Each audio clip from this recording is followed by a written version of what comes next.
దేశంలో ఆదర్శ పరిపాలన అందించిన యోధుడు ఛత్రపతి శివాజీ మహారాజ్ అని అన్నారు బీజేపీ మాజీ ఎమ్మెల్సీ రామచంద్రరావు. నేటి రెవెన్యూ వ్యవస్థ, సివిల్ సర్వీసెస్ విధానాలు శివాజీ మహారాజ్ పరిపాలన మోడల్ ఆధారంగా రూపుదిద్దుకున్నాయని తెలిపారు. శివాజీ పాలన మనందరికీ ఆదర్శంగా నిలుస్తుందన్నారు బీజేపీ రాష్ట్ర ఉపాధ్యక్షులు చింతల రామచంద్రారెడ్డి. శివాజీ మహారాజ్ స్ఫూర్తితో సర్దార్ వల్లభాయ్ పటేల్ గారు భారతదేశ ఐక్యత కోసం కృషి చేశారని తెలిపారు. బీజేపీ రాష్ట్ర కార్యాలయంలో ఛత్రపతి శివాజీ మహారాజు 395వ జయంతి వేడుకల్లో ఎమ్మెల్యే పాయల్ శంకర్, మాజీ ఎమ్మెల్సీ రామచంద్రరావు, పార్టీ రాష్ట్ర ఉపాధ్యక్షులు చింతల రామచంద్రారెడ్డి, ఎమ్మెల్సీ అభ్యర్థులు అంజురెడ్డి, మల్కా కొమరయ్య ముఖ్య నేతలు పాల్గొన్నారు.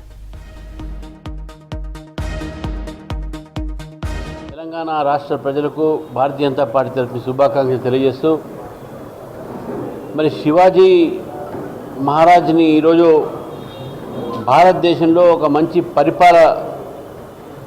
యోధుడుగా ఒక మంచి పరిపాలన అందించేటువంటి ఒక వ్యక్తిగా ఈరోజు చూస్తూ ఉన్నాం. శివాజీని కేవలం ఒక హిందూ రాజుగా ముఘల్ సామ్రాజ్యానికి ఎదుర్కొని పరిపాలన అందించే రాజు కాకుండా అన్ని మతాలని, అన్ని కులాన్ని గౌరవించినటువంటి వ్యక్తి శివాజీ మహారాజ్.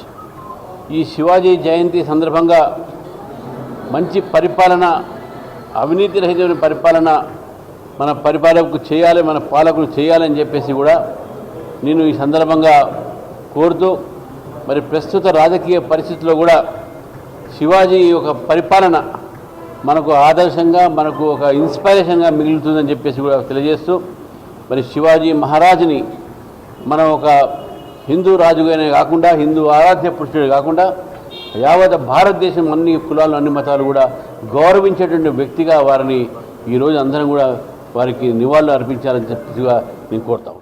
శ్రీ శివాజీ మహారాజ్ గారి యొక్క 395వ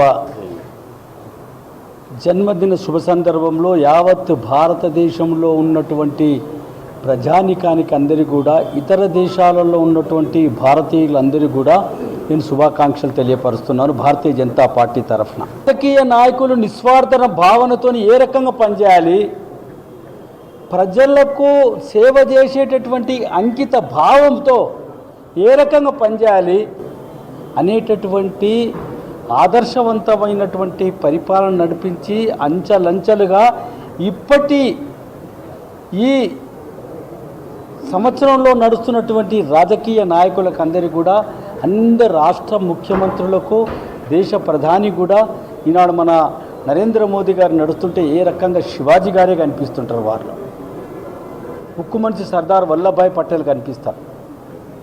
ఏ రకంగా నిస్వార్థ భావనతోని వారు చూపించినటువంటి మార్గంలో అన్ని డిపార్ట్మెంట్స్ని ప్రపంచ స్థాయిలో ఏ రకంగా ఈనాడు మన యొక్క భారతదేశ సంస్కృతి సాంప్రదాయాల్ని, అన్ని మతాల్ని గౌరవించేటటువంటి, అన్ని కులాల్ని గౌరవించేటటువంటి ఆలోచన విధానంతో పరిపాలన ఈనాడు నడుస్తుందంటే ఆనాటి శివాజీ మహారాజ్ గారు చూపించినటువంటి బాటలో మనమందరం కూడా నడుస్తున్నాం. మరి ఒకసారి అందరికీ శివాజీ మహారాజ్ 395వ జన్మదిన శుభ సందర్భంలో అందరికీ శుభాకాంక్షలు.